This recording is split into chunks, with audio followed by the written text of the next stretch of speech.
The topic of this evening's talk of mine is Prophet Muhammad, peace be upon him, the liberator of humanity.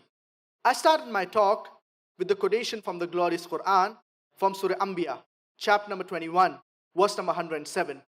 وَمَا أَرْسَلْنَاكَ إِلَّا رَحْمَةً لِلْعَالَمِينَ, that we have sent thee not but as a mercy to all the worlds, as a mercy to all the creatures, as a mercy to the whole of humanity.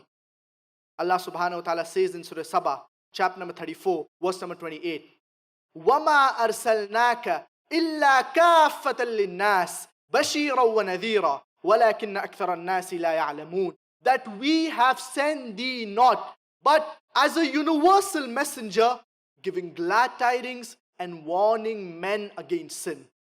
But most of them, they did not understand. Since Prophet Muhammad, peace be upon him, he was the last and final messenger. He was not sent only for the Muslims or only for the Arabs.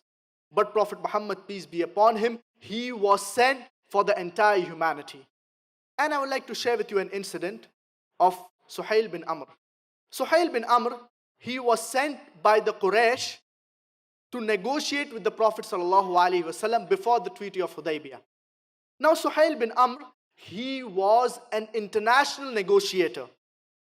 He had been to the Roman Empire, he had been to the Persian Empire, he had been to Abyssinia, and he had a first-hand experience of how the Sahaba dealt with the Prophet ﷺ.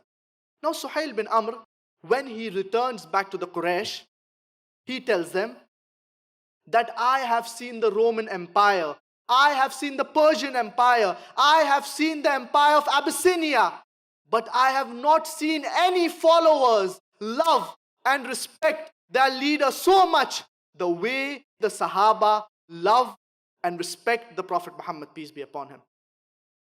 Suhail bin Amr, being a non-Muslim, he was shocked and impressed with how the Sahaba dealt with the Prophet Muhammad, peace be upon him.